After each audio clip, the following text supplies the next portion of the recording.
अस्सलाम वालेकुम व्यूअर्स, आप कैसे हैं? उम्मीद है आप ठीक ठाक होंगे। अल्लाह पाक आपको खुश आबाद रखे। तो व्यूअर्स, जो आज मैं आपके पास रेसिपी लेके आई हूँ बहुत प्यारी है। ये बहुत समझे यूज़फुल है और इसको आप इस्तेमाल करें। इससे ये होगा कि आपकी जो दालें हैं, सब्जियां हैं, वो बेकार नहीं जा सकती ऐसी रेसिपी से। तो मैं आपको एक बहुत अच्छी रेसिपी देने वाली हूँ। तो कुछ ऐसा है कि ये देखिए, ये मूंग और मसूर की यानी लेंटिल सीड दाल है। तो हमने ये कल बनाई थी। तो कल तो इसके चांस थे, सब ने बहुत मज़े ले लेकर खाई। लेकिन आज अगला दिन आ गया है तो इसको उम्मीद है कि कोई भी पसंद नहीं करेगा, क्योंकि जो सब्ज़ी हम एक दिन पहले खा लेते हैं, अगले दिन उसका कोई चांस नज़र नहीं आता। तो वो कोई पसंद नहीं करते बार बार वही चीज़ खाना। तो मैंने इसको ऐसी लुक देनी है इस तरीके से कि ये हर कोई इसको पसंद भी करेगा खाना और इसकी तारीफ़ भी करेगा। और बाकायदा आपको आर्डर मिला करेगा कि आप भाई हमारे लिए वो मूंग मसूर वाला जो पराठे बनाए थे, आप वैसे ही हमें बना कर दें। तो शुरू करते हैं। ये देखें, मैंने इसमें 2 टेबल स्पून जो है वो बेसन लिया है और कलौंजी ली है। जितनी आप पसंद करते हैं आप उतनी चीज़ ऐड करें, क्योंकि हो सकता है आपके पास क्वांटिटी इससे कुछ कम हो या ज़्यादा हो।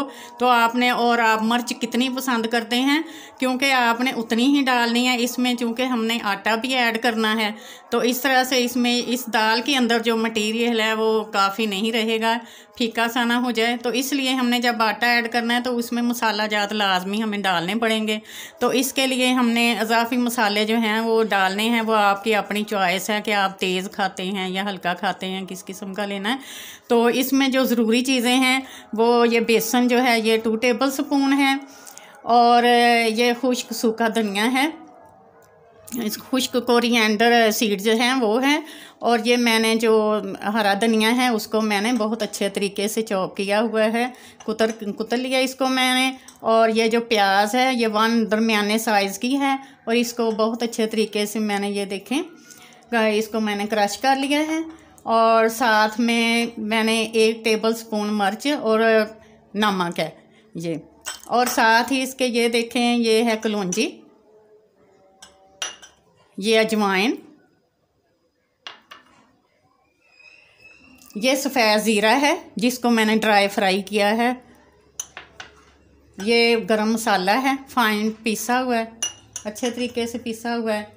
और ये है कसूरी मेथी जिसे कहते हैं, खुश्क मेथी। ये बाज़ार से किसी भी पंसार स्टोर से बहुत आसानी से मिल जाती है और ये बहुत फ़ायदेमंद है, ये खानों में खुशबू पैदा करती है। तो हमने क्या करना है कि इस तरह से हमने जो बेसन है इसको हमने अपनी जो दाल है इसमें शामिल करना है। जो मसाला जात हैं 1 बाय 1 ये सारे हमने इसमें ऐड कर देने हैं।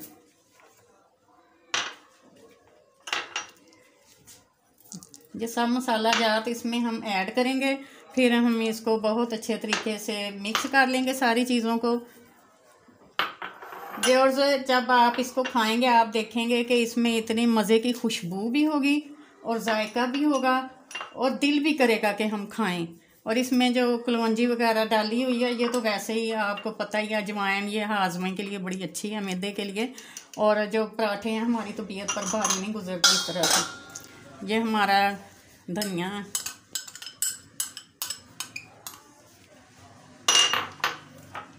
ये प्याज जो हमने क्रश की हुई थी ये इसमें डाल दी है। अब इस सारे मेज़े को हमने आपस में अच्छे तरीके से मिक्स करना है। मिक्स करने का ये फ़ायदा है कि जब हम अपना आटा मलेंगे तो आटा गूंथते हुए ये चीज़ें आसानी से उसमें सारे आटे में अच्छे तरीके से हल हो जाएंगी। ये नहीं होगा कि कहीं हल हुई हैं तो कहीं नहीं। और जो प्याज हम ऑनियन क्रश करते हैं उससे हमारी रोटी भी टूटती नहीं है, हमारा परोठा टूटेगा नहीं, बहुत अच्छे तरीके से बनेगा। तो इसमें हमने थोड़ा सा पानी ऐड कर लेना है। अगर हमारी दाल जो है वो हार्ड है थोड़ी सी तो हमने उसमें थोड़ा सा पानी ऐड कर लेना है, और इसको हमने बहुत अच्छे तरीके से आपस में मिक्स करना है। ये लें जी, इंशाल्लाह ताला थोड़ी देर के बाद आप देखेंगे बड़ा मज़े का पराठा तैयार हो जाएगा। व्यूअर्स, मेरे तो मुंह में अभी से पानी आ रहा है। तो कौन सी घड़ी, जल्दी जल्दी वो घड़ी आए और इसे हम इंजॉय करें इंशाल्लाह ताला। आप भी ऐसा जब बनाएंगे घर पे तो बहुत इंजॉय करेंगे, बहुत मज़ा आएगा आपको। ये इस तरह से हमने सारा मैश करने के बाद एक अलग बर्तन जो है उसमें हमने, चूँकि इसमें अब हमने जो आटा हमारा है वो इसमें हमने गूंदना है, तो हमने सारी मिक्स की हुई जो ये मटेरियल है हमारा, इसको हमने अलग से बर्तन में जिसमें हम आटा गूंदना चाहते हैं उसमें डाल लेना है। अब हमने इसमें आटे की उतनी क्वांटिटी डालनी है जिसमें ना ये हमारा अच्छे तरीके से मिक्स हो जाए, हमें पानी ना डालना बड़ी ज़्यादा। वो पानी मैंने इसे मिक्स करने के लिए डाला था।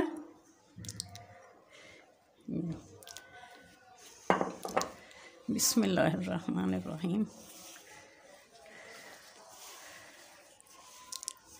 ये देखिए व्यूअर्स, इतना स्मूथ हो गया और खुशबू भी आ रही है बड़ी मज़े मज़े की।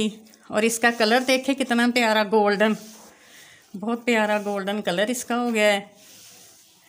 लुक भी बड़ी अच्छी लग रही है इसकी धनिया के साथ। तो वैसे ही आपको पता है फिर गोल्डन में ग्रीन मिल जाए तो वाह जी वाह, बड़ा अच्छा लगता है।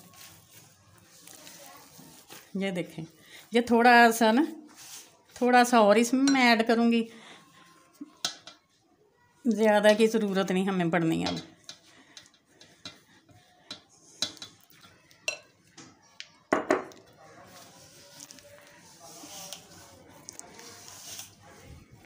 इस तरह से हमने इसको अच्छे तरीके से कुछ देर के लिए अच्छे तरीके से माल के, तो हमने फिर कवर कर देना कुछ देर के लिए। 5 मिनट तक हम इसको ऐसे ही रखेंगे ताकि ये अच्छी तरह से मिक्स हो जाए और ये ना रोटी हमारी टूटे ना। तो इस तरह से आटे को देखें मैंने अच्छी तरीके से इसको गूंद लिया है। गूंदने के बाद फिर मैंने इसको ढाँप दिया है कपड़े से, तकरीबन 5 मिनट तक इसको ढाँपे रखा है। तो इसमें इसको दोबारा से मैंने थोड़ी देर के लिए 1 मिनट के लिए इसको मैंने दोबारा से मार लिया है। तो फिर मैंने क्या किया है कि इसको अब मैंने ना ऐसे ही रख दिया। तो इस तरह से ये ना अच्छे तरीके से मिक्स हो चुका है। अब ये जब हम पराठा बनाएंगे तो ये टूटेगा नहीं, तो बहुत अच्छे से बन जाएगा। अब इसके हमने बॉल्स किस तरह से बनाने हैं व्यूअर्स, हमने इसके जो नॉर्मल आप जितना पराठा लाइक करते हैं कि इतना बॉल हमारा होना चाहिए, तो वो हमने ले लेना है इस तरह से। ऐसे लेने के बाद इस पर हमें थोड़ी सी कोटिंग करनी घी की, ऑयल है घी है जो भी आपके पास है, इसीलिए जो भी इस तरह से ये फिर अंदर से भी बहुत सॉफ्ट और मज़े का होगा। ये देखें, इसका जो घी है उसकी तय हमने अंदर की तरफ कर देनी है ऐसे।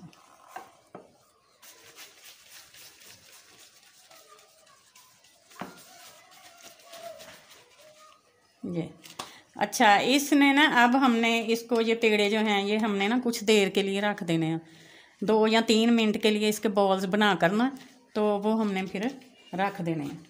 रखने के बाद फिर हमने इनको तैयार करना है, बेलना है।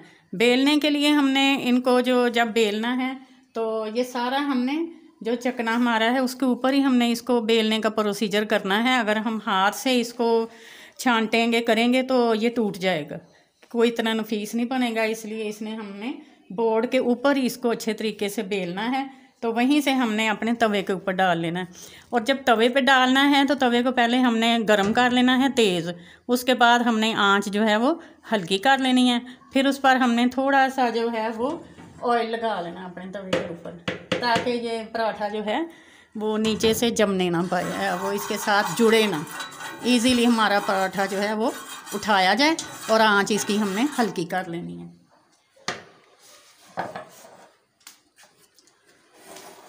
तो वे और जिस तरह से ये देखें, ये मैंने बेल लिया है इसको, ये देखें इसको मैंने इस बोर्ड के ऊपर ही बेला है। तो ये देखें बहुत अच्छे तरीके से हो गया। और इसके नीचे जो है खुश्क आटे की तय ज़रूर रखनी है, वरना उठाते हुए ये इसके साथ जुड़ गया तो टूट जाएगा और ख़राब हो जाएगा हमारा पराठा। तो मैं आपको बताती हूँ कि इसको इस तरह से इसको बेल के इसके नीचे खुश्क आटा लगा हुआ था, ये मैंने इस तरह से इसको उठाया बड़े आराम के साथ। और तवे पे घी है, ख्याल रखना है हमारी तरफ ना आए, इसको दूसरी तरफ को ही हमने डालना है ताकि घी से हम बचे रहें।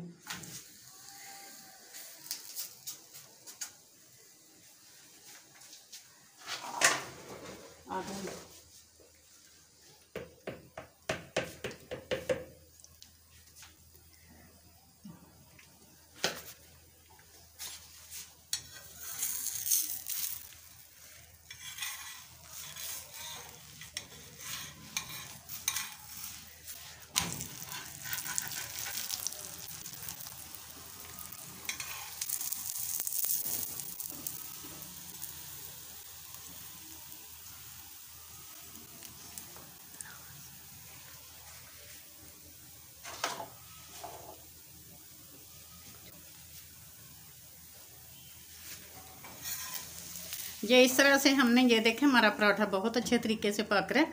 तो इसको हमने ऐसे कुछ देर के लिए पकाना है ताकि अच्छा सा ये नीचे से ना क्रिस्पी हो जाए।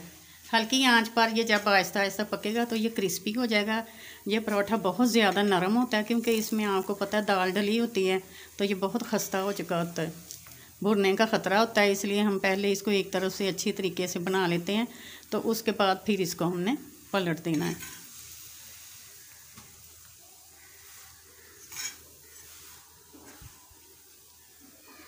ये देखिए कितनी अच्छी लुक आई है और इसकी खुशबू जो है भीनी भीनी बहुत प्यारी जो है वो इस वक्त फैली हुई है और बहुत मज़ा आ रहा है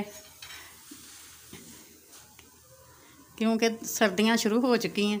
तो आपको पता है व्यूअर्स, ऐसे मौसम में जो पराठे हैं वो बस अपना ही मज़ा देते हैं। तो इस तरह से ये देखें,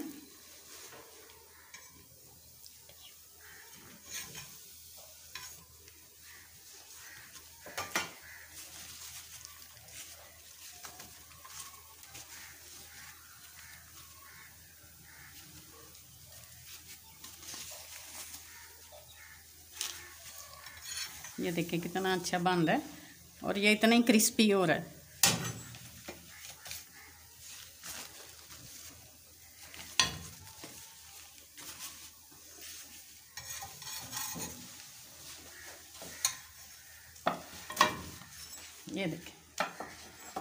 ये देखें व्यूअर्स कितना मज़े का बन चुका है। और इसके साथ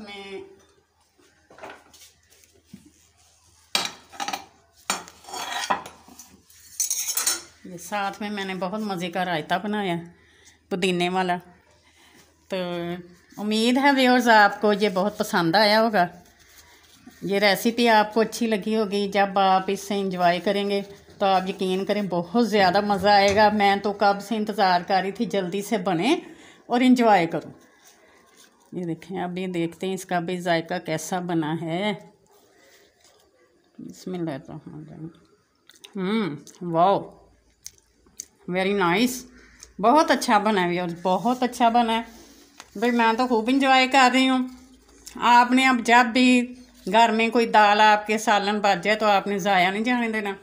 आपने ये मूंग मसूर की दाल, जिसको बिल्कुल भी ज़ाया नहीं जाने देना। इस तरह से आपने परोठा इंजॉय करना है और इंशाल्लाह ताला सब घर वाले पसंद करेंगे और माशाल्लाह से आपकी कुकिंग की तारीफ़ भी करेंगे इंशाल्लाह ताला।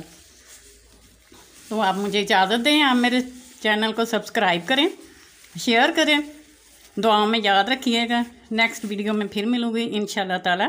तब तक के लिए अल्लाह हाफिज़।